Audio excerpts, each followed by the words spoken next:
주십시오. 예, 성상철 이사장님께 여쭤보겠습니다. 네. 그 전자건강보험증 추진 예. 관련해서 말씀드리겠습니다. 네.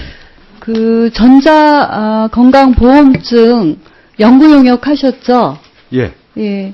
그 4월부터 9월까지 5개월 동안 하셨고 바탕으로 실행 방안 마련할 거다 들었는데 하셨습니까?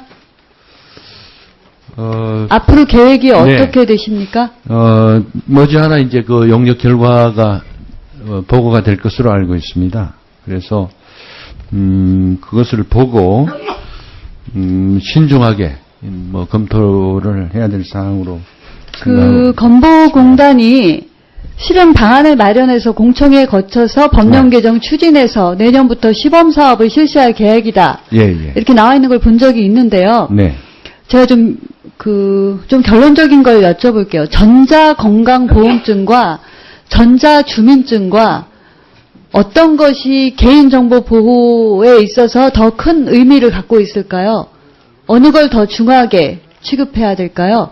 전자건강보험증과 전자주민증, 주민등록증을 대신하는 전자주민증. 네. 어떤 게 더 중한 정보가 있을까요? 어느 것이 더 많은 정보를 갖고 있을까요? 아무래도 전자보험증이 많이. 그렇죠. 네, 가지고 있죠. 전자주민증보다도 전자건강보험증은 더 많은 자료를 네. 갖고 있습니다. 그런데 전자주민증 도입과 관련해서도 여러 논의를 거치다가 무산됐던 거는 알고 계세요? 네. 알고 계십니까? 예. 그럼에도 불구하고 복지부와 건보공단 독자적으로 전자건강보험증을 추진할 수 있을까요? 제가 말씀드리는 이유는 네. 그 건보공단이 추진하고 있는 이유가 중요한데 메르스 같은 감염성 질환에 선제적으로 대응할 수 있을 거다. 환자 동선과 진료 내용을 알기 때문에. 두 번째, 응급의료 때 혈액형 같은 거 확인할 수 있을 거다. 세 번째, 의료기관 간 진료정보 교류를 가능하게 할 수 있을 거다. 이렇게 장점만 써놨어요. 네. 근데 문제는 그간에 이게 문제가 됐던 것이 개인정보 유출의 위험이 있다라는 거였거든요. 네. 근데 종이건강보험증조차도 개인정보 유출의 위험이 있기 때문에 전자건강보험증으로 바꾼다고 했거든요. 근데 전자건강보험증은 종이건강보험증보다 개인정보 유출의 위험증이 더 있잖아요. 더 있죠. 더 많은 정보를 담겠다고 지금 계획하고 있고. 그 다음에 건강보험증 대여도 IC카드라고 해서 대여 안 할 수 없겠죠. 그리고 또 하나는 개인정보 유출 우려를 최소화하기 위해서 단순 정보만 수록하겠다 이런 얘기도 했거든요. 그럼 단순 정보만 수록하려면 전자주민증보다 더 많은 자료를 담을 수 없는 거 아닌가요? 그리고 또 하나 여쭤보고 싶은 거는 지금 말씀드릴 내용이 몇 가지 있어서 중요한 부분부터 말씀드리겠습니다. 그 연구 용역을 어디다 주셨는지 아십니까? 어떤 업체에다? 연구자한테 주셨습니까? IT 업체에 주셨습니까? 전자건강보험증 도입과 관련된 연구 용역. IT 업체 준 걸로. IT 업체에 얼마 주고 용역하신지 아세요? 이 큰 사업을 정보기술 업체에 3,200만 원 주고 용역했더라고요. 4개월짜리. 네. 근데 이 건보공단이 전자건강보험증을 도입한다는 거는 단지 IT 기술적으로 하는 게 아니라고 생각을 합니다. 건강보험에 담긴 정보의 의미, 철학 이런 거 있는 데가 해야 된다고 생각합니다.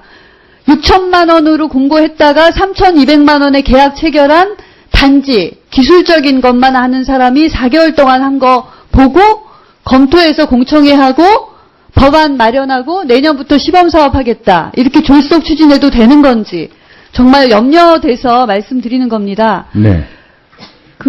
이 부분 다 검토하셔서 내부적인 검토 다시 좀 하셔야 될 것 같아서 여쭤보는 겁니다. 그리고 발급 비용으로 5년간 해서 4,800만 명 기준으로 900억이면 된다. 건보공단 연구소에 나와 있거든요.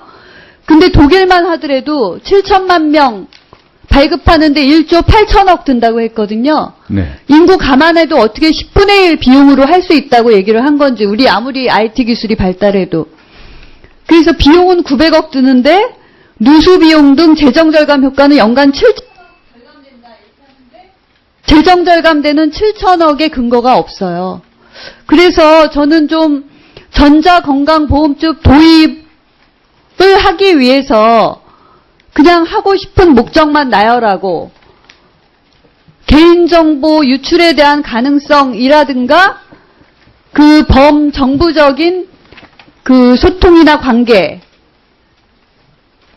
등등에 대한 게 너무 지금 부족한 채 진행이 된다. 이런 말씀 드리고 싶고요. 한 가지 더 말씀드리겠습니다.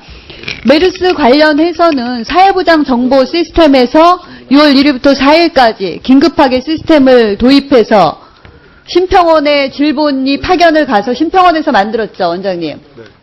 만들었고 공단으로 의뢰해서 공단의 환자정보 조회 시스템으로 의료기관이 접근을 했죠. 네. 그래서 사회보장 정보 시스템이 메르스와 관련된 의료기관 간 정보 시스템 만들었다 이렇게 얘기를 하거든요. 근데 질병관리본부 간염도 연구과제로 감염병 관리체계 시스템 만들겠다 하고 있고요. 최근에 국무총리 국무조정 회의에서는 또 정부 3.0 시스템을 통해서 재난안전 시스템을 만들겠다 하면서 메르스 신뢰를 줍니다. 그러면 부처마다 기관마다 서로 경쟁하는 것도 아니고 부처 간에 협력해서 요역도 제대로 해서 심도 있는 검토를 해서 해야 되는 거 아닌지. 네. 메르스가 국가적인 국민적 관심을 모았다고 해서 서로 서두르는 것은 아닌지 좀 염려가 돼서 드리는 말씀입니다. 종합적인 검토.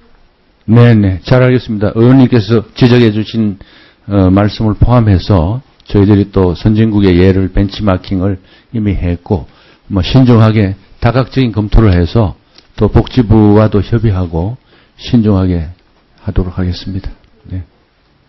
국민건강보험 측의 문제 여러 가지가 있기 때문에 대안이 반드시 있기는 있어야 되는데요. 이 건강보험증은 전자주민증보다 더 많은 민감정보, 건강정보, 진료정보가 있다는 점에서 우리 모두의 정보잖아요. 네. 네. 굉장히 중요한 정보라고 생각을 합니다. 네. 그래서 졸속으로 쉽게 추진할 문제 아니고 기관마다 경쟁해서 할 일도 아니고 네. 굉장히 신중하게 해야 될 문제라서 서두를 일이 아니라고 생각합니다. 네. 의원님 말씀을 거울 삼아서 뭐 조급하게 하지는 않겠습니다. 네. 알겠습니다. 예, 수고하셨습니다. 이어서 존경하는 김재식 의원님 질의해 주십시오. 네.